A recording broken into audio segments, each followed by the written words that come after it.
श्रीमद् कुंज विहारे नमः। श्री स्वामी हरिदासो विजय तीर्थराम। भगवत प्राप्ति में अंतिम साधन, सर्वश्रेष्ठ साधन शरणागति अर्थात आत्मसमर्पण।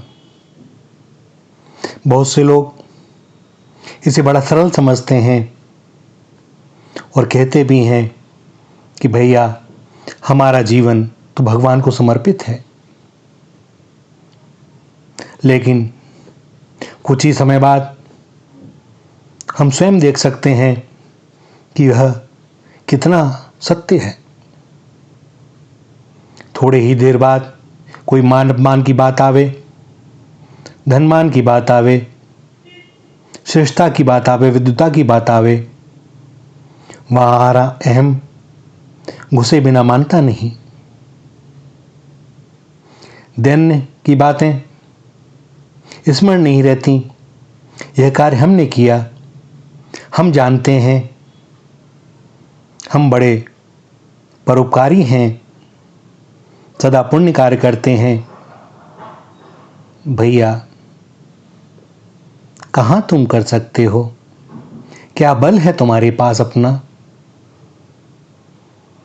दास बहुधा कठोर शब्दों का प्रयोग भी कर देता है, क्योंकि जब तक कोई बात चुभे ना वह असर नहीं करती। भैया हमने तो देखा है एक एक श्वास के लिए तड़पते हुए लोगों को। कहाँ गया वो बल? तुम एक श्वास नहीं ले सकते, अस्पताल में पड़े हुए हो, मूत्र त्याग को रोक नहीं सकते। बहुतों को मूत्र त्याग होता नहीं, वे भी अस्पताल में हैं। कौन सा बल है? तुम्हारा बल तो स्वयं तुम्हारी देह पर ही कार्य नहीं करता। कौन चाहता है दुखी होना? फिर भी होते हो। क्यों भैया, ऐसा कैसे होता है? पर बात वही, चिंतन कौन करे, मनन कौन करे, तत्व को समझे कौन? शास्त्रों को, प्रवचनों को, दृष्टांतों को कथा कहानियों की तरह से हम लोग स्वीकार करते हैं, उसका चित्त पर कोई विशेष प्रभाव पड़ता नहीं। सत्संग से उठे नहीं कि वापस वहीं अपने साम्राज्य में लौट आते हैं। वही सब राग द्वेष, वही मन बुद्धि अहंकार, वही विषय भोग, वही वासनाएं। तो भैया पहली बात, समर्पण आसान नहीं है।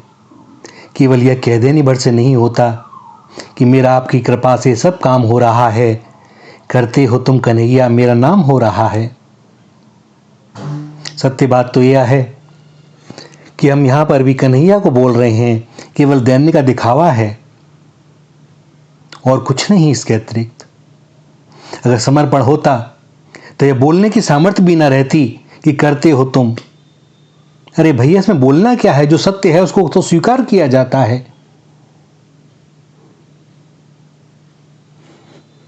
तो भाई समर्पण से सारे कार्य, सारी साधना और सारे मनोरथ सफल होते हैं, इसमें कोई संदेह नहीं है।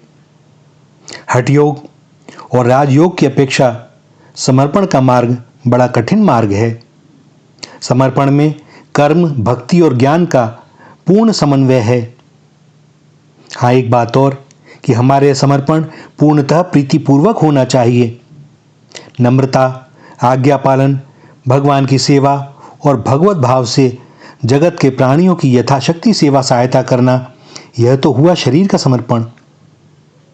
प्राणों का स्तर इतना सुदृढ़ होना चाहिए कि वह साधना के भार को संभाल सके, अहंकार को भगा सके, इच्छा, वासना, मोह, आसक्ति, ईर्ष्या, राग, द्वेष, लोभ, लालसा, मद मत्सर से साधक को अलग अछूता रख सके। यह पूर्णतः नरम, कोमल, सरल, चिकना और संवेदनशील होना चाहिए, जिसमें यह भगवत कृपा के स्पर्श और प्रभाव को बराबर अनुभव करता रहे। किसी भी व्यक्तिगत वासना, किसी भी अहंकारपूर्ण मांग यह शर्त के द्वारा समर्पण को कलंकित नहीं करना चाहिए। हमारा चित्त सर्वदा शुद्ध हो, निर्मल हो, स्थिर हो, दृढ़ हो और हमारी समस्त इच्छाएं पूंजीभूत होकर भगवान को पुकार सकें, भगवान को प्राप्त करने के लिए तड़प उठें। अहंकार को तो एकदम मिटाना पड़ेगा, उसे निःशेष कर देना पड़ेगा, बलहीन करना पड़ेगा। हमें इस बात का दृढ़ विश्वास होना चाहिए कि हम तो भगवान के हाथ में यंत्र मात्र हैं। भगवान हमसे जो कुछ कराना चाहते हैं वही हमें करना पड़ता है। उसे यह अनुभव करना चाहिए कि स्वयं भगवान ही हमारे प्राणों के प्राण हैं, जीवन के जीवन हैं। मस्तिष्क में बैठकर भगवान ही विचार करते हैं और हृदय में बैठकर वही आनंद की सृष्टि करते हैं। साधना के दो घोर शत्रु होते हैं, अहंकार और ममत्व, मैं और मेरा। इनके नाम मात्र से भी साधना के क्षेत्र में सब कुछ किया धरा नष्ट हो जाता है। बुद्धि के द्वारा आत्मा को अनात्मा से पृथक करके भगवान के पथ में आगे चलना चाहिए। मन पांचों इंद्रियों पर पूरी सावधानी पूर्वक निगाह रखे, क्योंकि इंद्रियां कभी कभी मस्त उद्दाम घोड़ों की तरह प्राणी को खाई खंडकों में गिरा देती हैं और व्यक्ति विषय वासनाओं के जंगल में भटकता फिरता है। व्यक्ति अज्ञान के हाथ की कठपुतली हो जाता है। मन तो विषयों का स्फुरण स्थान है। मन हृदय में डूब जाए और हृदय में भगवान की ज्योति सदैव जगमाती रहे, और क्या चाहिए। हृदय को इस बात का पूरा भरोसा हो जाना चाहिए कि अधोगामी विषयों में कुछ है नहीं, और प्रेम करने योग्य कोई वस्तु है तो वह है परम प्रीतम प्राणधन हरि।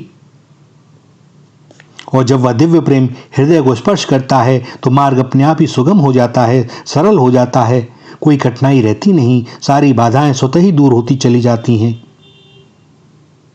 और तब ऐसा होता है कि हमारा परम प्रीतम हमें अपनी भुजाओं में बांधकर अपने साथ ही लिए फिरता है। जब मन बुद्धि प्राण भगवान में डूब जाएं, जब हृदय में उसी एक प्रीतम के लिए, उसी एक प्राणधन के लिए प्रेम और तड़प रह जाए, बस प्यार भरी तड़प और तड़पता हुआ प्रेम यह रह जाए, बाकी जगत के भोग विलासों से चित्त आप ही आप फिर जाए, तब साधक को यह समझना चाहिए, अनुभव होना चाहिए कि शरीर जाए तो चला जाए, परंतु भगवान को पाए बिना न रहूंगा। जब अपने जीवन की अपेक्षा भी भगवान प्रिय लगने लगें, तब हमें समझना चाहिए कि हमारे अंदर भगवती चेतना का कुछ अवतरण हुआ है। तभी हम भगवान की दया और कृपा को समझ पाते हैं। हमें अनुभव होता है कि दिव्य प्रकाश हमारे ऊपर बरस रहा है, और तभी हमारे भीतर भागवती इच्छा अपना कार्य करने लगती है। तभी हमें यह समझ आता है कि हम भगवान के हाथ का एक यंत्र मात्र हैं, और भगवान की जो इच्छा होती है वही उनके द्वारा ही होता है, अन्यथा कुछ हो नहीं सकता। तभी यह अनुभव होता है कि हमारे भीतर भगवान ही सांस लेते हैं, हमारी वाणी में भगवान ही बोलते हैं, भगवान ही हमारे हृदय में बैठे हुए सबसे प्रेम करते हैं, हमारी बुद्धि में बैठे हुए वे ही विचार करते हैं और हमारी आत्मा में रहकर आनंद का आस्वादन करते हैं। यह है समर्पण की पराकाष्ठा। इसके होने पर व्यक्ति स्वतः निश्चिंत, निर्द्वंद, निर्लेप हो जाता है और उसके द्वारा भागवती शक्ति अपना कार्य करने लगती है। साधक भगवान को नहीं छोड़ता, भगवान साधक को नहीं छोड़ते। ऐसे साधक का निवास होता है भगवान में, और भगवान का निवास होता है साधक में। यही समर्पण की प्रक्रिया हमारे प्राचीन ऋषि मुनियों, संतों, शास्त्रों और आचार्यों ने बताई है। और भैया, यही इस युग के लिए परम साधन है। किंतु हम ऐसा ना करें कि हमारे मन में जो भी इच्छाएं और कामनाएं विचार आते हैं, तब हम यह कह दें कि यह तो भगवान की इच्छा है। जहां भी कोई कामना हमारे स्वार्थ, हमारे या हमारे परिजन या सगे संबंधियों के लिए आती है, तब भैया वो भगवत इच्छा नहीं है, क्योंकि उसमें स्वार्थ जुड़ा हुआ है। किसी भी प्राणी के भले के लिए निस्वार्थ भाव से, चाहे उसमें हमारा कुछ नुकसान भी होता हो, ऐसी कोई कामना जब हृदय से प्रकट होती है, तब मानना कि वह भगवत इच्छा है। हम स्वयं के साथ बहुत कपट करते हैं।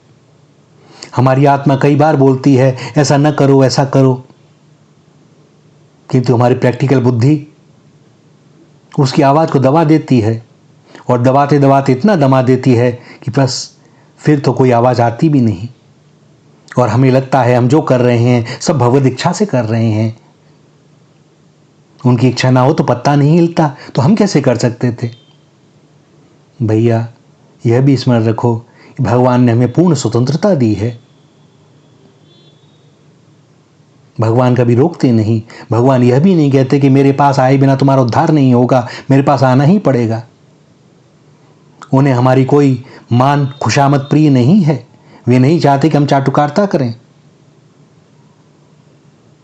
पिता अपने बच्चे से प्रेम चाहता है, यह तो नहीं चाहता कि वह झूठी प्रशंसा करे या उसे परेशान करके उसे वापस लौटावे कि तुझे यहीं आना पड़ेगा, जाएगा कहां। भगवान ऐसे नहीं है भैया। वे तो अपने स्वभाव से विवश हैं, अपनी कृपा से विवश हैं, अपने प्रेम से विवश हैं। विवश हैं क्योंकि हम उन्हीं के अंश हैं। तो समर्पण हो तो पूरा हो, आधा अधूरा नहीं। और फिर जब वो मिलेंगे तो पूरे ही मिलेंगे, आधे अधूरे नहीं। बेटा घर लौटावे तो पिता की सारी संपत्ति उसी की है, क्योंकि उसका डीएनए भी तो वही है ना। किंतु वो समझ आवे तब तो। श्री राधा, श्री राधा, श्री राधा।